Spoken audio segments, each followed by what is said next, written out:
You're watching Newsnight, reaching you live from the Nigerian capital, Abuja. I'm Christian Ogodo. And I am Amaka Ode, and joining us now to look at issues in the APC as well as the presidential race. Here is the former governor of Zamfara State, Sani Yerima. Thank you so much for joining us tonight on the program. And of course, let's get straight into it. Well, a lot of observers would say President Muhammad Buhari, he's been president for 8 years now. Of course, that would wrap up in a couple of months. And now is the time for the South to produce the next presidential candidate of your party. But you are from the North. Yes. Why are you running? Well, I have not seen any law in Nigeria that stipulate rotational presidency or rotation of any office. As far as I know, Nigerian constitution is very clear. Every Nigerian can aspire to be president, governor, senator, so long as he is qualified based on the provisions of the constitution. But Nigerians are talking about equity, fairness, and justice. If there is a region, or considering the fact that this country is made up of more than 300 ethnic groups, diverse cultures and the rest, but united under, one umbrella, why will it be too difficult for the North to say, okay, in the spirit of, unity and equity and fairness, that the presidency should be zoned to the South? Would anything really be wrong with Because that is undemocratic. Look at America, look at United Kingdom, look at South Africa. There's no country that is homogeneous in terms of population, but wasn't it democratic when the present administration, the party, zoned the presidency to the North? There was never zoning. Rochas Okorocha contested with Mr. President at that convention in Lagos, and he was defeated. So there is never a time. Okay, I just want to ask you a question. If you say you are going to zone to the South, tomorrow you say it's going to be Lagos, next tomorrow you say it's going to be Enugu, then you start zoning to states, and then later people will ask for zoning to local governments, 774 local governments. How do you make people to go and vote for somebody that is just identified? We have 18 political parties. You want every political party to zone that particular office to a particular state or particular region or particular local government? Constitution of Nigeria is very clear. We are one Nigeria, one nation. The better we have this citizenship, like every other country of the world is taken, that citizen of Nigeria is above everything, every other consideration. Like you have said, it is the right of every Nigerian to actually vie for any office. And unlike the PDP that has zoning enshrined in its constitution, your party doesn't have it. But let's look at the fact that as it stands right now, about 25 aspirants have indicated interest. And so far, about 22 have purchased their tickets. Let's talk about you and what you bring to the table. Well, as you know, I was a governor for 8 years, and I was a senator for 12 years. And I was working with the federal government and state government. I was in Central Bank of Nigeria. I've been able to identify major problems of Nigeria. In fact, these problems are dynamic. They changes. But today, there are 3 major problems: insecurity, poverty, and ignorance. One of these issues of zoning is ignorance. Anybody who is conversant of Nigerian constitution cannot say zone presidency to the South or zone presidency to my state. Will you force people from Kano, from Lagos, from Enugu to vote for a candidate that is zoned, that is identified by a party based on zoning? So I want to address the issue of insecurity, poverty, and ignorance. Poverty is the cause of everything. People have no job. You find people educated and they be running around. Before, once you graduate during the colonial masters and a little afterward, you have your certificate, you have an office waiting for you with a car and everything. So with that kind of concept of education that we are given, we were not educated to go and start establishing businesses. There is no entrepreneurship development activities. So we have to change the concept of education, educate our people, make education compulsory at all levels. Secondary and primary education must be compulsory. Then we have to introduce student loans board. so that every child in Nigeria who has been able to acquire adequate qualification from secondary school can go to university, polytechnic, any other tertiary institution of his choice by acquiring a loan, soft loan, that will pay in 10 years, 20 years, 15 years, 25 years, just like the Western world. So I intend to make sure that these three cardinal objectives, the insecurity, look at Ethiopia. The population of 50 million people, they have more than 1 million policemen. But Nigeria was 250 million population, maybe over. We have less than 500,000 policemen. So we are under-policed grossly. Well, there isn't any doubt about the insecurity challenges Nigeria is facing now, and some people may want to even point like what is happening in your state of Zamfara, where you ruled for 8 years, that part of your administrative style too gave rise to the mammoth insecurity there because of ethnic clashes, you know, between the indigenous people in Zamfara and the Fulani herders and the rest, on one hand, and two, in trying to curb issues of security or law and order, you introduce Sharia law, and a lot of Nigerians are worried that Sani Yerima becoming the president of Nigeria is going to... There's even a question from our social media platform. Nigerians so really want to know. really you're going to introduce Sharia law? Will you introduce Sharia law, you know, as a law in the Federal Republic of Nigeria? That is why I include ignorance as part of my campaign strategy. You see, a lot of Nigerians don't know even the Constitution. We have to educate our people about our Constitution.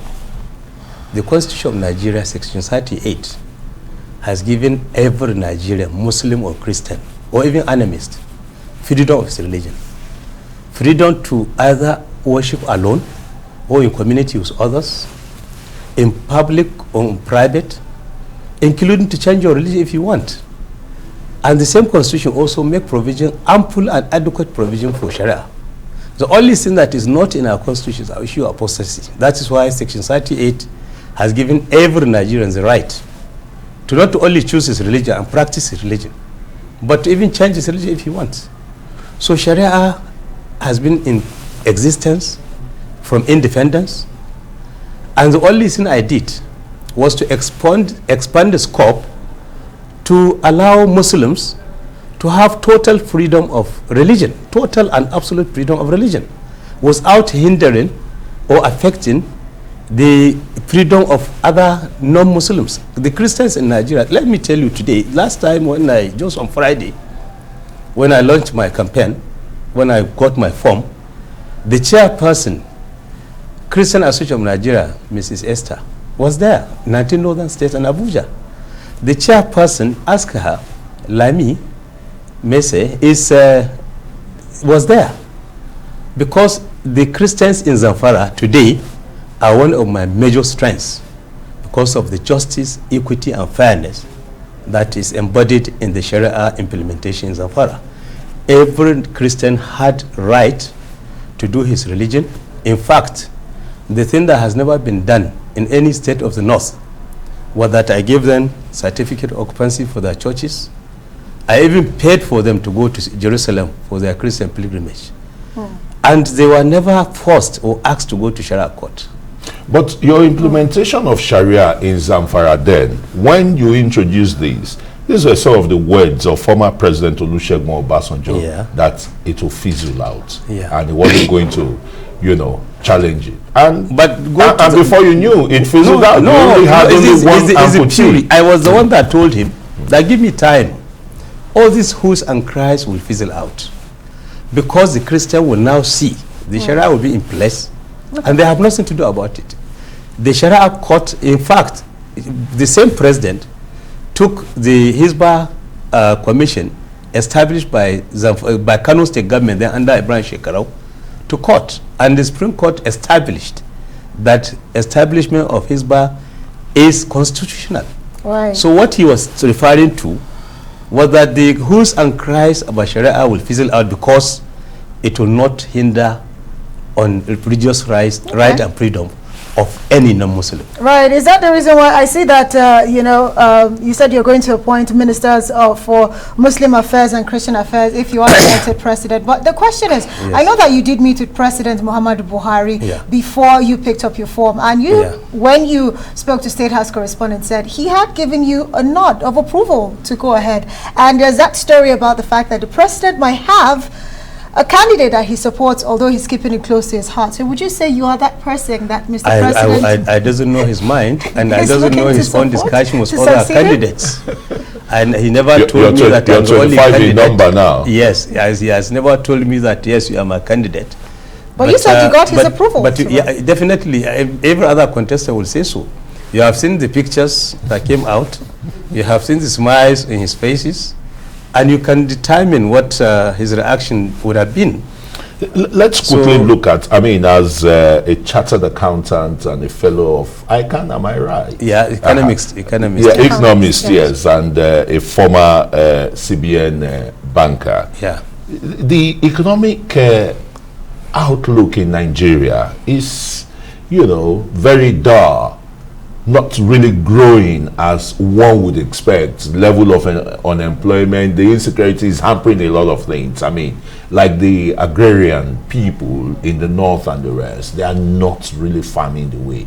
And you're beginning to have food insecurity, which is, danger, of, many things to happen. Besides the loans, students' loan boards that you're going to create, and the issue of entrepreneurship, how are you going to help reposition Nigeria's economy and take it to that 5%, 7% GDP growth? That or even double we are going to have robust fiscal and monetary policies. You see, what the central bank is doing today will have to be reviewed. We have Bank of Commerce and Industry. We have Bank of Agriculture. All these banks are not doing what they are supposed to do. There is no economy that can grow without loans and facilities given to entrepreneurs and investors. Today, like you said in the north, go to the field. A lot of people are peasant farmers. They don't have access to resources. They cannot go to bank and take loan at 25% interest. You cannot give them any support without necessarily introducing a robust financial, fiscal and monetary policy. Borrowers' funds is still there. Well, you see, it depends on. The government says it's really been very successful. My own plan is to make sure that these banks are adequately funded. And anybody who has very good feasibility study will be supported.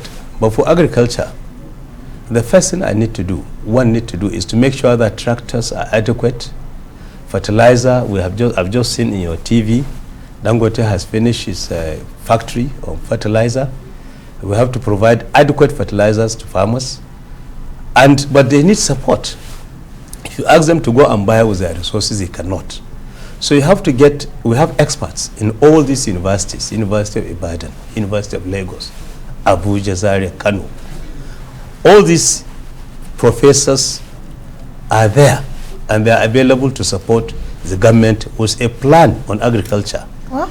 That you will support the farmers with soft loans through Bank of Agriculture.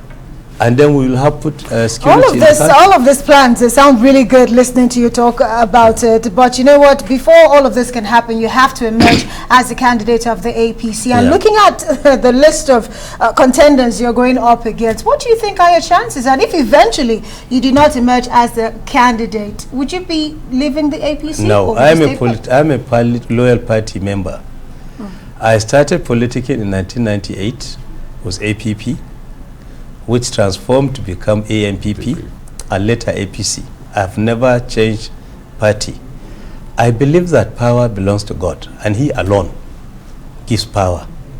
And it is not the people that you gather as delegates that will vote for you. They will vote for you, but give them your own aspiration, give them your own proposal, give them your own plans. And that's all you need to do. But God Almighty will decide who becomes a candidate among this list. So if tomorrow they say this is a person, you will see me raising his hand and supporting him. But I hope by the grace of God, God will give that chance to me. Okay. All right, we wish you all the best. Former governor, two-time governor of Zamfara State, and Senator Sani Yerima, presidential aspirant under the All Progressives Congress. Thanks for coming to News 9. Thank you.